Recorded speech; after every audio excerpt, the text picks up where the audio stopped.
Hello friends. ये जो Kurukshetra university का एलएलबी फर्स्ट सेमेस्टर का यूनिट फर्स्ट के दो और टॉपिक हैं, नेचुरल लॉ और जो स्कूल्स हैं। तो क्या होता है क्वेश्चन पेपर में, पहले तो जूरिस्प्रूडेंस का पूछ लेगा, स्कोप और उसके नेचर। फिर दो क्वेश्चन ये बनते हैं, इसके साथ दूसरा पार्ट क्या जोड़ देगा उसके साथ, नेचुरल लॉ। और थर्ड में जो और करके दो, हर एक यूनिट से दो क्वेश्चन पूछा जाता है, तो क्या पूछ लेगा वो, स्कूल्स पूछेगा। तो आपको पता होना चाहिए कि आपको कितना लिखना है, क्या लिखना है और क्या पढ़ना है। सारा ही नहीं पढ़ना होता, सारा ही लिखने लायक नहीं होता। तो आपको ये एनालाइज करना आना चाहिए कि कितना लिखना है और कैसे क्वेश्चन फ्रेम हो सकते हैं। ठीक है, then you gain numbers. Otherwise रटते रहो, याद करते रहो। सिलेबस बहुत वास्ट है, बहुत बड़ा है सिलेबस, सभी कुछ है उसमें। तो आपको ये जो है नॉलेज तो है, पर उस नॉलेज को कैसे क्वेश्चन आंसर शीट के ऊपर फ्रेम करना है वो भी आना चाहिए।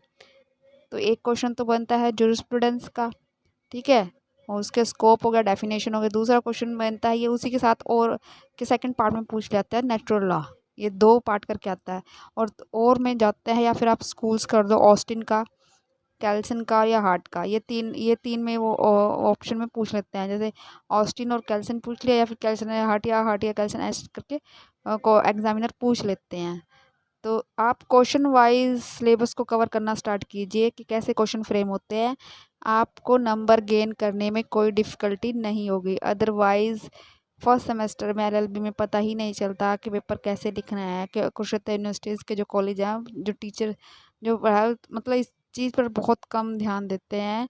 How to write a answer sheet, how to write a question, how to write an answer. So you have to frame questions such like that you gain maximum numbers। ठीक है ना, आपको ऐसा पता होना चाहिए कि मेरे को कितना लिखना है, जो मैंने नॉलेज गेन किया है मैं उसको फ्रेम कैसे कर पाऊँ, और जिससे एग्जामिनर मेरे को अच्छे मार्क्स देना पड़े। पता ये भी होना चाहिए कि क्या क्वेश्चन फ्रेम हो सकता है। ठीक है, तो सोचिए, सोच समझ कर सिलेबस पढ़िए, सिलेबस पढ़ के फिर क्वेश्चन फ्रेम करना देखिए, समझिए।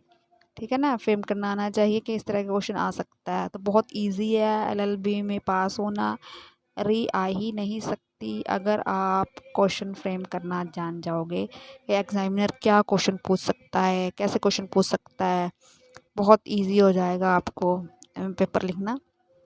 री आ ही नहीं सकती। मैं कुरुक्षेत्र यूनिवर्सिटी में आप देखोगे एलएलबी में री ही रही है, मतलब उनको नॉलेज तो है बट उनको आंसर फ्रेम करना नहीं आ रहा कि कैसे हम आंसर लिखा जाए।